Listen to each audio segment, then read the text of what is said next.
Commander Sarah Chen stood before the towering quantum display, her dark eyes reflecting the holographic representation of yet another fallen Viridian outpost.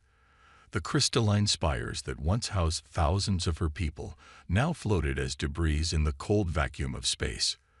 The Void Hunters had struck again, their obsidian ships leaving only destruction in their wake. "How many survived?"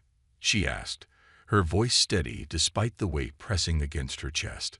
17, replied her second-in-command, Admiral Thex. His bioluminescent form pulsed with muted blues and grays, colors of mourning in Viridian culture. They managed to reach the emergency transport gates before the hunters breached the primary shields.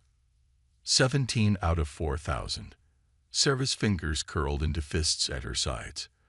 The Viridian Coalition, once proud masters of quantum technology and stellar engineering, reduced to running and hiding. Their mighty cities, built from living crystal and pure energy, were falling one by one to an enemy that seemed unstoppable. The Void Hunters had appeared 18 months ago, emerging from the dark space between galaxies.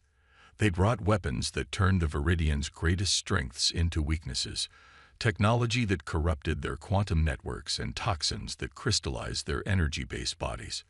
The Coalition's advanced defenses, which had protected them for millennia, proved useless against an enemy that evolved and adapted with terrifying speed. Sarah moved closer to the display, manipulating the holographic controls with practiced ease. As one of the few hybrid children born to human refugees and Viridian hosts, she possessed both the energy manipulation abilities of her Viridian parent and the physical form of her human ancestry. It made her unique, and often lonely. But today, it gave her an insight others might miss. "There's something different about this attack pattern," she muttered, zooming in on the debris field.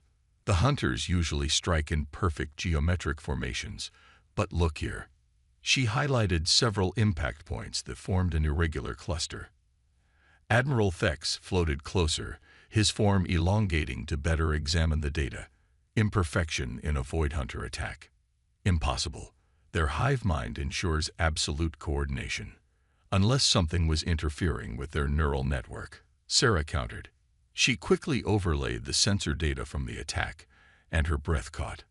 There, hidden beneath layers of quantum noise, was a signal she had never seen before. It pulsed with a primitive yet powerful rhythm, operating on frequencies so basic that most Viridian systems would have filtered it out as background radiation. This signal, it's coming from Sector 47. Her hands flew over the controls, bringing up the star charts.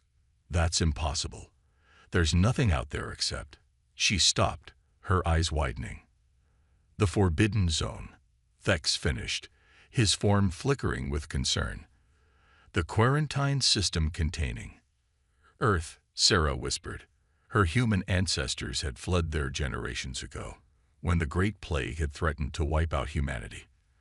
The Viridians had granted them sanctuary, but kept Earth under strict quarantine, frightened by the humans' aggressive survival instincts and their ability to adapt to almost any environment. The signal pulsed again, stronger this time. It wasn't random noise, it was a pattern. A message, hidden in the simplest form of communication possible. Sarah's hands trembled as she began the decryption process. "Commander, we cannot risk contact with Earth," Thex protested. "The Council's laws are clear. They are too unpredictable, too dangerous. Their very biology is designed for constant warfare against their environment." Sarah turned to face him, her expression set with determination. "And what are we facing now, Admiral? An enemy that adapts to everything we throw at it. That turns our technology against us. Maybe we need unpredictable. Maybe we need dangerous." The decrypted message finally appeared in the air between them. Simple text in an ancient human language that Sarah's implants translated automatically. "We see you. We see them. We can help. Humanity remembers its debts." Sarah stared at the words, feeling a strange mix of hope and fear. The Viridians had saved humanity once, offering them sanctuary when death seemed certain. Now, from their quarantined world, humanity was offering to return that debt, But could the coalition survive accepting help from a species they had deemed too dangerous to interact with? Another alert flashed across the display. 3 more Viridian colonies had gone dark.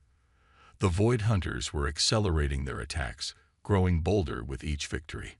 Soon, there would be nowhere left to hide. "Prepare my ship," Sarah ordered, her decision made. "And get me a secure channel to the Council." "Commander, you cannot be serious." Fex's form pulsed with alarm. "Even if we wanted to contact Earth, the quarantine barriers are based on our quantum technology, which the Void Hunters can now bypass." Sarah interrupted. "We created those barriers to protect ourselves from humanity's volatile nature. But right now," she gestured to the graveyard of crystalline debris floating behind them. "Right now, we need volatile. We need the species that looked at a planet actively trying to kill them and said, 'This is home.'" As her ship prepared for departure, Sarah sent a coded response back along the primitive frequency. "Help accepted. Humanity's children are coming home." The message streaked across space, piercing the quarantine barriers with ease. Barriers designed to stop advanced technology, but helpless against such basic communications. As Sarah watched it go, she remembered the stories her human parent used to tell her, about a world where every day was a fight for survival, where humans had evolved not despite adversity, but because of it. The Void Hunters thought they were unstoppable because they could adapt to any weapon, predict any strategy. But they had never faced humans before. They had never encountered a species that turned adversity into advantage, that saw impossible odds as a challenge rather than a barrier.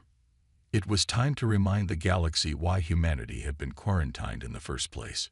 General Maya Santos stood in the United Earth Defense Council chamber, her weathered hands resting on the smooth surface of the holographic podium. Around her, representatives from every major Earth nation sat in tense silence as they reviewed the alien transmission. The message from the Viridian Coalition, their ancient benefactors and self-appointed wardens, played again in the air above them. 200 years, Maya spoke into the silence. 200 years since they gave us sanctuary, locked us away on our own world, and declared us too dangerous to join galactic society. Now they need that danger. Dr. James Rodriguez, Earth's leading xenobiologist, stepped forward. His dark eyes gleamed with barely contained excitement as he manipulated the holographic display. The Viridian data packet contains information about these Void Hunters. Their biological and technological capabilities are fascinating. He brought up a series of complex molecular structures. They use crystallization toxins, quantum disruption fields, and adaptive armor. Against the Viridians, it's devastatingly effective. But against humans? Admiral Chen Wei asked, leaning forward in his seat. The Chinese admiral's cybernetic eye whirred as it analyzed the data. James smiled. That's the beautiful irony. Everything that makes the Void Hunters lethal to the Viridians is either harmless or minimally effective against human physiology. Their crystallization toxins, our carbon-based biology, is immune. Quantum disruption. Our nervous systems are too primitive to be affected. Even their adaptive armor has a critical weakness. It's optimized for energy weapons, not kinetic impacts. Maya nodded slowly. We're not just resistant to their weapons. We're the perfect counter to them. The very reasons the Viridians quarantined us. Our aggressive immune systems, our ability to survive extreme conditions, our primitive biology, make us their ideal defenders. The chamber erupted in heated discussion. Some argued for isolation, saying Earth owed the Viridians nothing after centuries of containment. Others saw an opportunity to prove humanity's worth to the galactic community. The debate raged until a quiet voice cut through the chaos. We go. The words came from Captain Diana Patel, commander of the experimental warship Prometheus. She stood, her prosthetic leg gleaming under the chamber lights. Not because we have to, not for revenge or glory, but because it's what humans do. We adapt, we survive, and we help others do the same. Maya felt a smile tug at her lips. Diana had lost her leg saving her crew during the Mars colony crisis, refusing evacuation until every civilian was safe.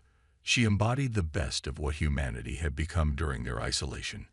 Stronger, more resilient, but never losing their capacity for compassion. The Council voted. Earth would answer the call. Preparation moved with the efficiency of a species that had never lost its edge. The Prometheus and 5 other ships were retrofitted for deep space combat. Teams of engineers worked with quantum physicists to adapt human weapons technology for space warfare. Special Forces units trained in zero-gravity combat, their augmented bodies and enhanced reflexes pushing the limits of human capability. 3 weeks later, Maya stood on the bridge of the Prometheus, watching Earth shrink behind them as they approached the quarantine barrier.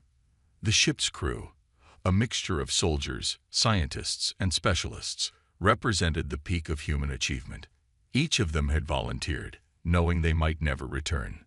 Barrier in range, Diana reported from the captain's chair, ready to attempt penetration.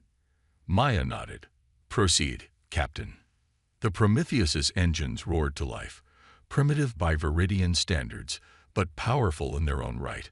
They had discovered that the quarantine barrier, designed to stop advanced technology, had no defense against the brute force approach of human engineering. The ship crashed through like a stone through a soap bubble. They were free.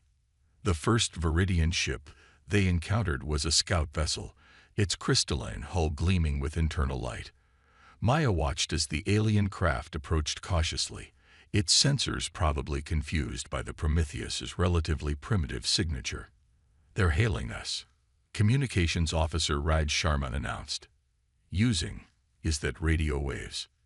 "The message we received came from Commander Sarah Chen," Maya replied. "A hybrid. She would know how to communicate with us. Put it through." The voice that filled the bridge was clear and strong, speaking perfect English. "Earth vessel, this is Commander Chen of the Viridian Coalition.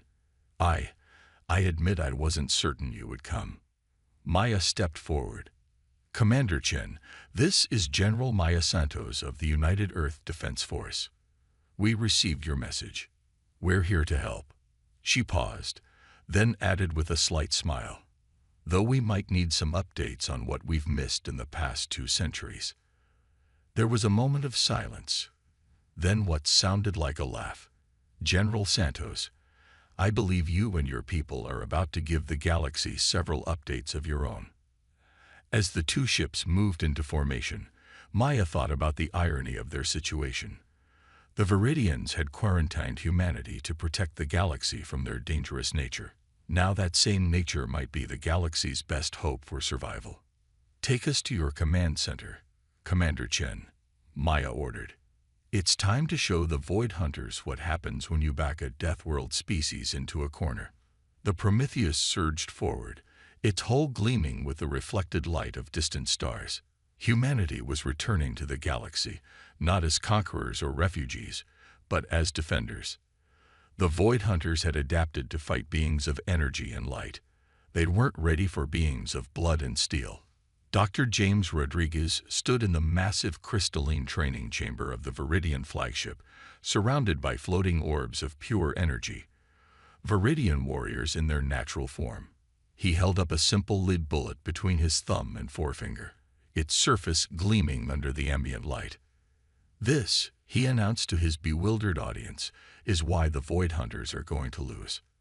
The Viridian warriors pulsed with confusion, their energy forms shifting through various shades of uncertainty. Admiral Thex's voice emerged from the closest orb. "Doctor, we have seen your projectile weapons. While impressive, the Void Hunter's adaptive armor is designed to counter energy weapons," James interrupted, grinning. "It disperses heat, reflects light, and absorbs various forms of radiation. But this," he tossed the bullet up and caught it, "this is just a piece of metal, accelerated to hypersonic speeds. No energy signature to adapt to. No complex technology to counter. Just good old-fashioned kinetic force." On the other side of the chamber, Captain Diana Patel was demonstrating human combat tactics to another group of Viridians.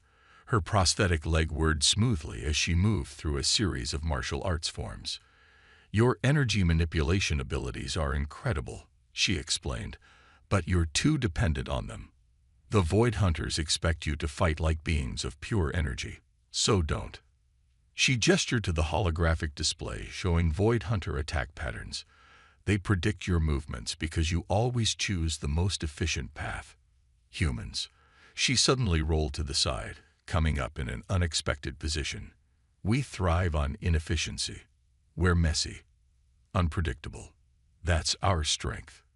In the ship's engineering bay, the integration of human and Viridian technology was producing remarkable results. Chief Engineer Yuki Tanaka worked alongside Viridian energy sculptors, combining primitive human ballistics with advanced quantum technologies. The result was something entirely new: hybrid weapons that looked like ancient human firearms, but fired bullets surrounded by controlled quantum fields. "The field collapses on impact," Yuki explained to the fascinated Viridians, turning the kinetic energy of the bullet into a localized quantum disruption. "Their armor adapts to one or the other, but not both simultaneously. It's like trying to be fireproof and bulletproof at the same time, spread too thin to be effective against either." Commander Sarah Chen watched these interactions from the command center, her hybrid nature giving her a unique appreciation for what she was seeing. The Viridians were beings of pure energy, evolved to manipulate the fundamental forces of the universe. Humans were creatures of flesh and bone, evolved to survive against all odds. Apart, each had their weaknesses. Together, they were becoming something unprecedented. Void Hunter ships detected. The alert echoed through the ship in both English and the musical tones of Viridian language. 3 vessels approaching the Centauri defense line. Sarah's orders rang out clear and sharp. "Battle stations. Time to test our new tactics." The ensuing battle was unlike anything the galaxy had ever seen. Viridian warriors, traditionally fighting in elegant geometric formations, now moved in chaotic patterns learned from human martial artists. Their energy attacks were supplemented by salvos of quantum-enhanced bullets from human ships, overwhelming the Void Hunters' adaptive defenses. The Hunters, accustomed to fighting a predictable enemy, found themselves faced with an opponent that defied prediction. When they adapted to energy attacks, they were hit with kinetic weapons. When they reinforced against physical impacts, they were struck by focused quantum beams. Every time they evolved a new defense, the human-Viridian alliance had already shifted to a new form of attack. For the first time since the war began, the Void Hunters retreated in disarray. In the aftermath, Sarah found Admiral Thex observing the human crew as they celebrated their victory. His energy form pulsed with thoughtful colors. "We thought their primitive nature made them dangerous," he mused. "We never considered that it made them brilliant." Sarah watched as Diana Patel taught a group of Viridian warriors a human victory dance, their energy forms awkwardly but enthusiastically mimicking her movements. "They don't overcome obstacles by becoming perfect," she replied. "They overcome them by embracing their imperfections, turning weaknesses into strengths." Perhaps, Thex's form brightened, "that is a lesson we needed to learn." The victory was small, 3 ships out of the thousands in the Void Hunter fleet, but it was something that had never happened before. The Hunters had finally met an enemy they couldn't simply adapt to, because that enemy refused to fight according to any predictable pattern. As Sarah watched humans and Viridians working together, she realized they weren't just fighting a war. They were evolving, not through biological adaptation or technological advancement, but through the simple human trait of refusing to accept limitations. The Void Hunters had awakened something far more dangerous than humanity's capacity for violence. They had awakened humanity's capacity for innovation, their ability to take 2 incompatible things and forge them into something new. And this was just the beginning. General Maya Santos stood before the combined Human-Viridian War Council, her holographic form projected into the crystalline chamber from the Prometheus. The room hummed with tension as she outlined their most ambitious plan yet. The Void Hunters are used to fighting an enemy that thinks like them. Tactical, predictable, efficient, she said, manipulating the strategic display with practiced ease. So we're going to show them how Earth fought wars. Not with perfect precision, but with controlled chaos. The battle map showed the Void Hunters' main fleet, a massive collection of biomechanical ships that had adapted to every Viridian defense, but they had never faced what was coming. Captain Diana Patel's voice carried across the chamber from her position aboard the modified Viridian cruiser Starcutter. We've confirmed it. The Void Hunters operate on a hive mind system. They share information instantly, adapt collectively, and coordinate perfectly. She smiled, the expression fierce. That's their weakness. Dr. James Rodriguez stepped forward, his hands dancing over the holographic controls. Their neural network is both their greatest strength and their critical vulnerability. They adapt quickly because they think as one. But what happens to a hive mind when it receives thousands of contradictory signals simultaneously? The plan was audacious, combining human military doctrine with Viridian technology in ways neither species had imagined possible. Small teams of human soldiers, equipped with hybrid weapons and working alongside Viridian energy warriors, would strike multiple targets simultaneously. Each team would use different tactics, different weapons, different strategies. The hunters won't know what to adapt to first, Maya explained. While they're trying to counter one threat, 3 more will hit them from unexpected angles. We're not trying to overpower their adaptation. We're going to overwhelm it. Commander Sarah Chen watched from her position near Admiral Thex, seeing the mix of excitement and uncertainty in the Viridian energy patterns around her. The plan went against everything their species believed in: precision, efficiency, predictability. But they had seen enough human victories to trust in controlled chaos. The operation began 3 days later.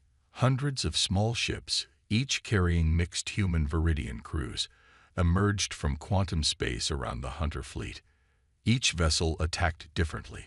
Some used pure kinetic weapons, others quantum-enhanced projectiles, while others employed hybrid energy weapons that defied conventional physics. On the bridge of the Starcutter, Diana coordinated the assault teams. "Remember your training," she broadcast to all channels. "Be unpredictable. Be human." The Void Hunters' response was immediate but confused. Their adaptive armor shifted constantly, trying to counter multiple threats simultaneously. When they strengthened against physical impacts, energy beams struck. When they adapted to energy weapons, kinetic rounds tore through their hulls. Each successful adaptation left them vulnerable to a dozen other attacks. In the command center, Dr. Rodriguez monitored the Hunter neural network through specially designed sensors. "It's working," he called out. "Their hive mind is showing signs of strain. They can't process all the contradictory data." The battle raged across space, a testament to the impossible partnership between humanity's controlled chaos and Viridian precision. Human soldiers fought alongside beings of pure energy, their different natures combining into something the galaxy had never seen before. Sarah led a strike team deep into the heart of the Hunter fleet, her hybrid nature allowing her to coordinate between human and Viridian tactics seamlessly.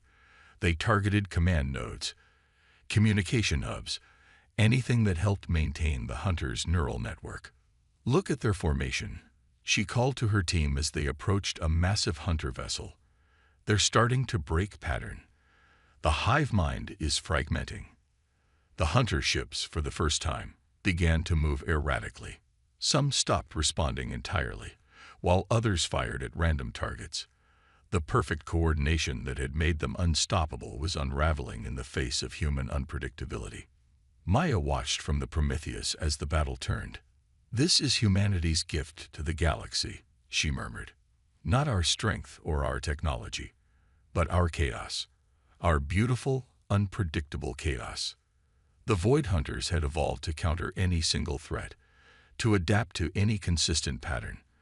But humanity had spent its entire existence adapting to a world that never stopped trying to kill them. They didn't fight with perfect efficiency. They fought with innovation, desperation, and the unbridled creativity that came from refusing to accept defeat. As the hunter fleet began to scatter, Admiral Thex's energy form pulsed with amazement. "We thought we were protecting the galaxy by quarantining humanity," he said to Sarah. "We never realized we were denying it exactly what it needed most." The battle wasn't over.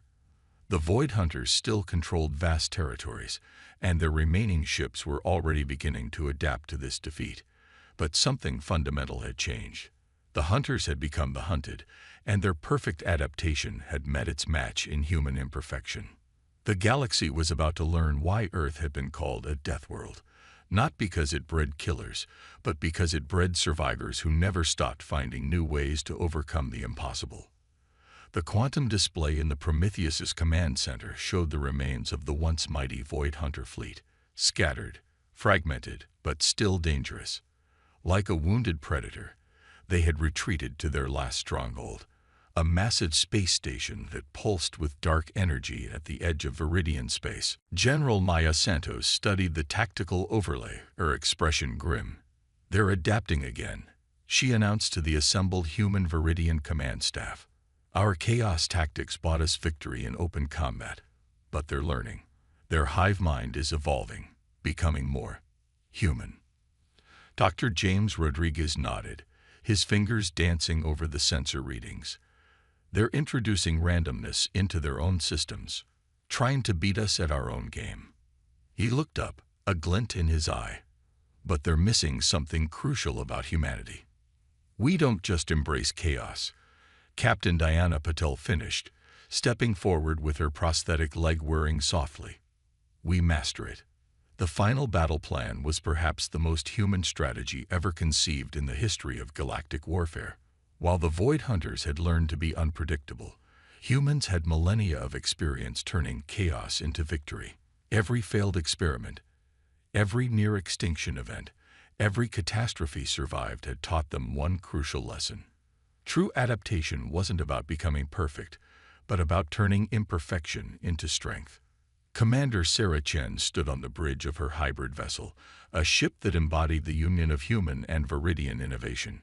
Around her, energy beings worked alongside humans, their different natures no longer a barrier, but a symphony of complementary strengths. "All ships, execute Operation Deadworld." Maya's voice came through clear and strong. "Show them what humanity learned from Earth." The attack began not with a bang, but with silence. Hundreds of ships, their engines cold, drifted toward the Hunter stronghold like debris. Inside each vessel, humans and Viridians waited in perfect stillness, a trick learned from Earth's deep-sea predators. The Hunters, expecting chaos, found nothing to adapt to. Their sensors, tuned to detect energy signatures and erratic movements, struggled to track the dead-appearing ships. When they finally recognized the threat, it was too late. Now, Sarah's command triggered an explosion of coordinated activity. Ships burst to life, but each in a different way. Some unleashed salvos of quantum-enhanced kinetic weapons. Others projected Viridian energy fields modified by human electromagnetic principles. Still others rammed directly into Hunter vessels, their hulls reinforced by technologies that existed in the space between human and Viridian science. Diana's voice crackled over the command channel. "They're splitting focus. The hive mind can't process this many variations of order and chaos simultaneously." The Hunter station's defenses flickered, trying to adapt to attacks that followed neither pure logic nor pure chaos. Every time they developed a counter to one approach, they left themselves vulnerable to three others. Their attempt to mimic human unpredictability had left them caught between two modes of thought, unable to fully commit to either. "That's the true lesson of Earth," Maya broadcast to all channels as the battle reached its peak. "Not just how to survive chaos, but how to forge it into purpose. How to make art from disorder and strength from adversity." The station's central core began to destabilize as human Viridian hybrid weapons struck from all angles. The Hunter's neural network, overwhelmed by the impossible task of adapting to both order and chaos simultaneously, started to collapse. Sarah led the final assault team into the heart of the station, her hybrid nature allowing her to navigate both the physical and energy barriers. She carried with her humanity's ultimate weapon against the hunters, not a gun or bomb, but a virus. Not a digital or biological weapon, but something in between, created by humans who understood machines and Viridians who understood energy. A gift from Earth, she whispered as she uploaded it into the hunters' central network. Adaptation itself turned against the adapters. The virus spread through the hunter collective like wildfire, using their own adaptive nature against them. Every attempt to fight it caused it to evolve in new ways, following patterns born from 4 billion years of Earth's relentless evolutionary forge. The station's lights flickered and died. Across Viridian space, the remaining hunter ships went dark, their perfect coordination shattered by an enemy they couldn't adapt to because it was adaptation itself. In the aftermath, as human and Viridian ships conducted rescue operations, Admiral Thex's energy form pulsed with colors Sarah had never seen before, wonder mixed with humility. "We thought we were protecting the galaxy by quarantining humanity," he said. "In our pursuit of perfection, we forgot that the universe itself was born from chaos." Perhaps, his form shifted thoughtfully. Perhaps it's time for the galaxy to remember that lesson. Maya stood in the council chamber weeks later, but this time not as a supplicant or ally, but as an equal. The Viridian Coalition had voted unanimously to end Earth's quarantine. Humanity doesn't just survive adversity, she told the assembled representatives of 100 worlds. We learn from it. We grow stronger not by becoming perfect, but by learning to turn our imperfections into advantages. That's what Earth taught us, and that's what we offer to the galaxy. Not perfection, but the endless potential of adaptation itself. As the council session ended, Sarah watched humans and Viridians filing out together, already planning new innovations, new combinations of their different approaches to existence. The Void Hunters had sought to conquer through perfect adaptation, never understanding that true adaptation came not from becoming the perfect predator, but from learning to turn every failure into a step toward success. Earth was no longer a quarantined world, but a symbol of hope, a reminder that in a universe of endless challenges, victory belonged not to the strongest or most advanced, but to those who never stopped learning new ways to overcome the impossible. The age of isolation was over. The age of adaptation had begun.